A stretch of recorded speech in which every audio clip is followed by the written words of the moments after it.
In the last 45 years, alongside the often noted resurgence of occult and magical groups, a diverse and decentralized religious movement has sprung up that remains comparatively unnoticed and, when recognized, is generally misunderstood. Throughout the United States, there are thousands of groups in this movement, each numbering anywhere from several to several hundred. Eclectic, individualist, and often fiercely autonomous, they do not share those characteristics that the media attribute to religious cults. They are often self-created and homemade. They seldom have gurus or masters. They have few temples and hold their meetings in woods, parks, apartments, and houses. In contrast to most organized cults, the operations of high finance are rare, and entry into these groups comes through a process that could rarely be called conversion. While these religious groups all differ in regard to tradition, scope, structure, organization, ritual, and the names for their deities, they do regard one another as part of the same religious and philosophical movement. They have a common name for themselves: Pagans or Neo-Pagans. Note, Pagan and Neo-Pagan are capitalized, since the words are used here to describe members of a religion, in the same way as one would describe a Christian or a Jew. Witch will be capitalized when it is used to refer to members of the modern witchcraft religion, Wicca, or the craft. End of note. They share a set of values, and they communicate with one another through a network of newsletters and websites, as well as regional and national gatherings. Most Neo-Pagans sense an aliveness and presence in nature. They are usually polytheists or animists or pantheists, or two or three of these things at once.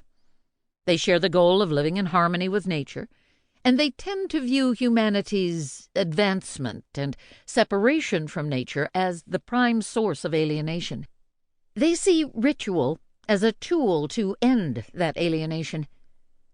Most Neo-Pagans look to the old pre-Christian nature religions of Europe, the ecstatic religions, and the mystery traditions as a source of inspiration and nourishment.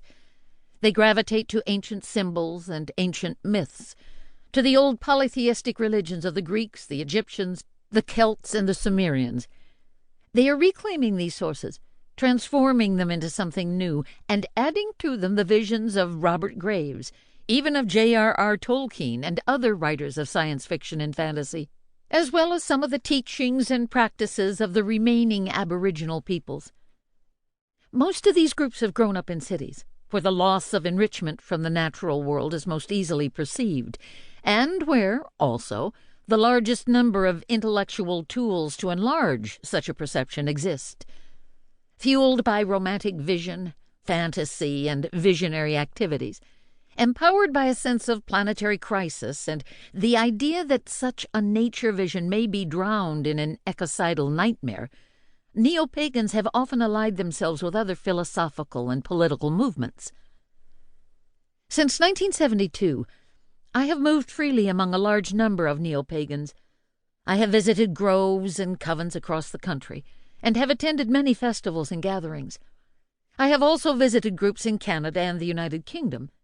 This book charts the resurgence of these contemporary nature religions. In the late 1960s, it was fashionable to characterize the counterculture and the psychedelic movement as a visionary, neo-sacral, neo-transcendental movement, which joined a mystical view of the cosmos to a countercultural lifestyle and worldly politics. In the last decade, that movement has virtually disappeared, and its place has been taken by large, well-financed religious groups, usually characterized by authoritarianism and asceticism. The Unification Church of Sun Myung Moon and the International Society of Krishna Consciousness of Swami Prabhupada are two examples among many.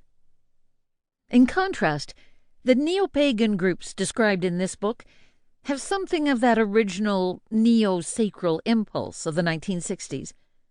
They do not regard pleasure as sinful, nor do they conceive of this world as a burden. While many of their members lead quite ordinary and often successful lives in the real world, they are able to detach themselves from many of the trends of the day, maintaining a sense of humor, a gentle anarchism, and a remarkable tolerance of diversity.